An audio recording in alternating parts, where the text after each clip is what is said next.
Hello and welcome everyone to AARP Wyoming's 2026 Video Voter Guide Series. I'm Tom Laycock with AARP Wyoming, and today we're joined by Scott Heiner, who's running for the Wyoming Legislature in House District 18, located in parts of Sweetwater, Lincoln, and Uinta Counties. AARP has a proud 40-year history of nonpartisan voter engagement and does not endorse or oppose candidates, nor does AARP make contributions to political campaigns or candidates at any level. Instead, we ask questions so our members understand where candidates sit on important issues and can make their own decisions on Election Day. Today, I'll give Mr. Heiner 3 questions, allowing for a 1-minute and 30-second response to each. Then we'll give him 2 minutes to deliver his pitch to the voters of House District 18. Mr. Heiner, our first question is this. Recent AARP survey data suggests 80% of older adults wish to age in homes and communities as they get older. If elected, what would you do to ensure older Wyoming residents can stay in their homes and communities as long as they want? Thank you, Tom. I think better phrased is, what have I done to ensure older senior citizens can stay in their home? I've been in office for 6 years, and what have I done during those years? During COVID, there was a shortage of money funding for the state, and so many programs had to be trimmed back and cut. And there was a movement in the legislature to cut some of the senior citizen programs that supports the home-based lifestyle of senior citizens. They wanted to cut out some of the Meals on Wheels, some money for the senior centers, some money for nursing to go around to homes. I stood up and brought an amendment to the floor and brought an amendment to restore all that funding for our senior citizens. They are our legacy of this great state of Wyoming. We don't want to abandon them in their late stages as senior citizens. So I brought an amendment that restored all that funding, and instead of cutting funding to senior citizens, we cut funding for curbs and gutters and sidewalks for that short period when we didn't have enough money.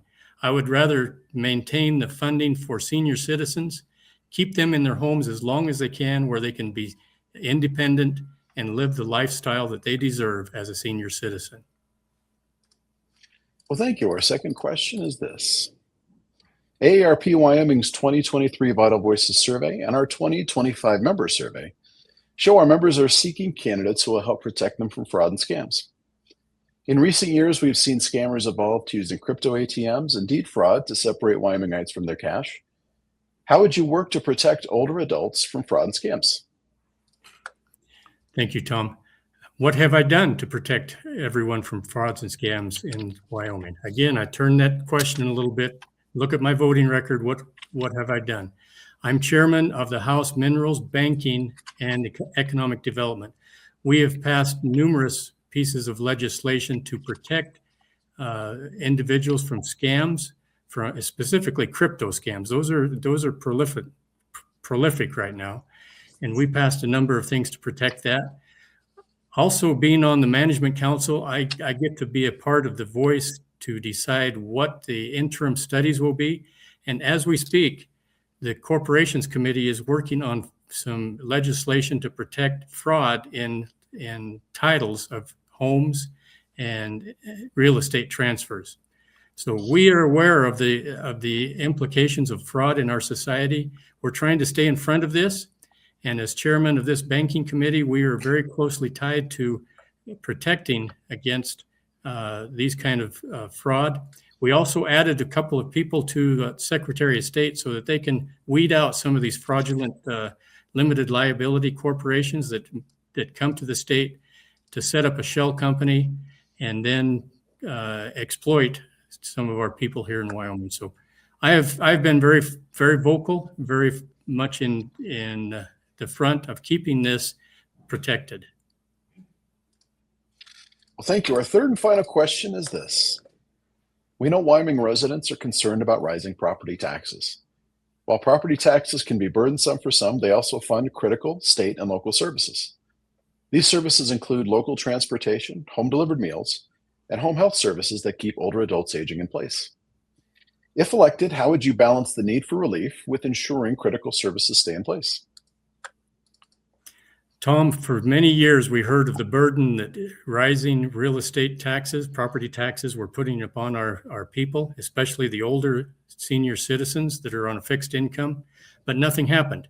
We would go to Cheyenne and we'd talk about it and come away empty-handed. 2 years ago, I got put in leadership of the House as majority floor leader.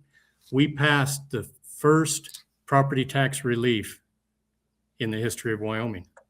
We passed the 25% property tax relief for all homeowners, and we passed 50% property tax relief for senior citizens, those over 65 that have been paying taxes in Wyoming for more than 25 years. I was very much involved in that because that's important to me. Now, the governor did not want to provide backfill or replacement of revenue to the local communities, but this last session we did that.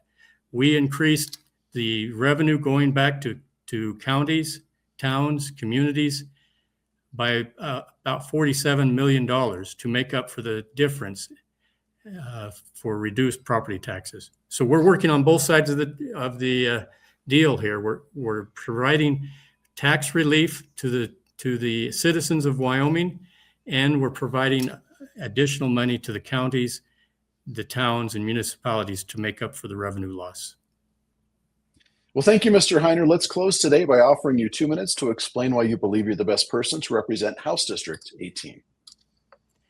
Thank you, Tom. I enjoy working for the people. Tom, the thing that I enjoy most is representing the people when they come up against the obstacles of a government that does not listen. I enjoy bringing common sense to government. My platform is reduced government regulations, slowing the growth of government spending, letting the people have a voice, and helping people in their day-to-day lives. There's no reason for the government to take all this revenue and waste it when people are just trying to put groceries on their table and stay in their home. I'm very proud of the property tax relief bill that we passed 2 years ago. I'm very proud of being in the very center of what's going on. I have the opportunity of being majority floor leader, where I get to determine the agenda of the session. I'm also chairman of the Minerals Banking and Economic Development Committee in the House. I'm on the board of directors for the School of Energy Resources in University of Wyoming. And I'm also on the executive committee for the Energy Council, which is a coalition of 14 energy producing states and 2 Canadian provinces. So with those positions, I'm able to further the voice of Wyoming, and specifically Southwest Wyoming. One of the things that I'm trying to do is revitalize our minerals industry. That has carried us as a state for decades. And we have seen the effect of the war on coal, the war on oil and gas, and I'm trying to turn that around. Wyoming is blessed with great natural resources that can provide revenue for the state for years to come and make it so that we don't have to have income tax. I also want to protect the long-term property tax relief, so that doesn't go away if the Conservatives are no longer in power in Cheyenne. Well, thank you very much for your time today, Mr. Heiner, and thanks to our viewers for watching this video voter guide. We encourage you to keep checking Cowboy State Daily and AARP Wyoming's Facebook for more voter guides in the days to come.